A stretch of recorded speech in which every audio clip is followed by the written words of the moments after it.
Welcome to bird media. నేను మీ పవన్ కృష్ణమూర్తి. గుంటూరులో జరిగినటువంటి అమానవీయ సంఘటన అది అందరికీ తెలిసినటువంటి విషయమే. అలాగే రాయపాటి శైలజ గారు అలాగే పోలీసులు కూడా దీనికి సంబంధించి చెప్పేది ఏంటంటే, దయచేసి ఆ వీడియోస్ ఏవైతే సోషల్ మీడియాలో వైరల్ అయ్యాయో ఆ వీడియోస్ని తొలగించమని చెప్పారు.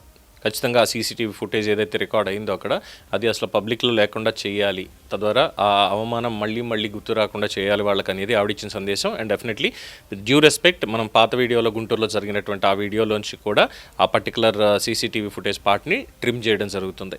సరే, జరిగిన చోటికి రాయపాటి శైలజ గారు మహిళా కమిషన్ చైర్పర్సన్ అక్కడికి వెళ్ళారు.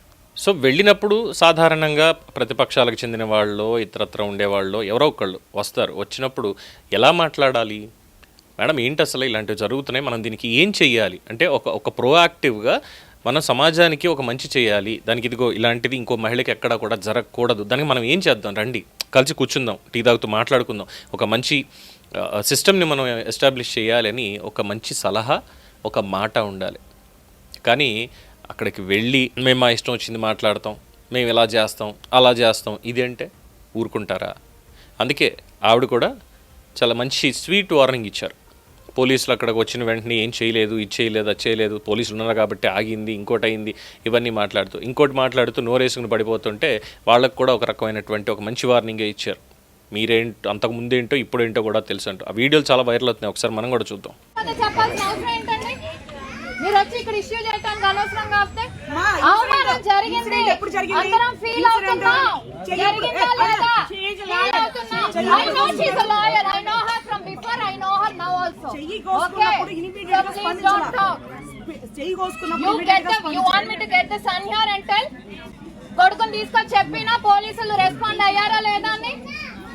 మాకు వచ్చిన కంప్లైంట్స్ లో ఎక్కడ పోలీసులు రెస్పాండ్ అవ్వకపోతే మేము నిర్మోహాటంగా చెప్తాం, రెస్పాండ్ అవ్వలేదు లేదు. మేము అసలు వస్తున్నట్టు మీడియా కూడా చెప్పలేదు తెలుసా. That is or this thing. If you have any issues, political issues, please don't make it a senior. ఎంతో మంది ఎన్నో రకాలుగా గౌరవించారు, ఒక చక్కటి స్థానం ఇచ్చారు. కొన్ని రోజులు ఆగితే మంచి పదవి కూడా వచ్చేదేమో. సో ఆ పదవి కాదు ఇంకోటి అనుకొని బయటికి వెళ్ళిపోయి ఇప్పుడు ఏ రకంగా ప్రభుత్వం అస్థిరపడాలి అనేటువంటి విధంగా మాట్లాడుతున్నారో చూసాంగా. సో అలాంటి వాళ్ళకి రాయపాటి శైలజ లాంటి వాళ్ళు చాలా గట్టిగా ఇవ్వాల్సిందే ఖచ్చితంగా. మళ్ళీ అలాంటి మాటలు మాట్లాడకుండా ప్రజలు ఏమనుకుంటున్నారు మన గురించి అన్న ఆలోచన కూడా ఉండాలి. ఆ ఆలోచన అనేది లేకుండా ఇష్టం వచ్చినట్టు మేము వెళ్ళి అక్కడ మాట్లాడతాం, మేము ఇది చేస్తాం, ఏమన్నా అంటే వాగు అంటూ బెదిరిస్తాం అంటే అక్కడ ఎవరు తీసుకోరు. అది గౌరవం అనేది కూడా ఇచ్చి పుచ్చుకోవాలి, ప్రశ్నించేది కూడా పద్ధతిగా ఉండాలి. అంతేగాని మా ఇష్టం వచ్చినట్టు బెదిరిస్తాం, మేము అరిస్తే అక్కడ మనం భయపడిపోవాలి, ఎవ్వరూ భయపడరు.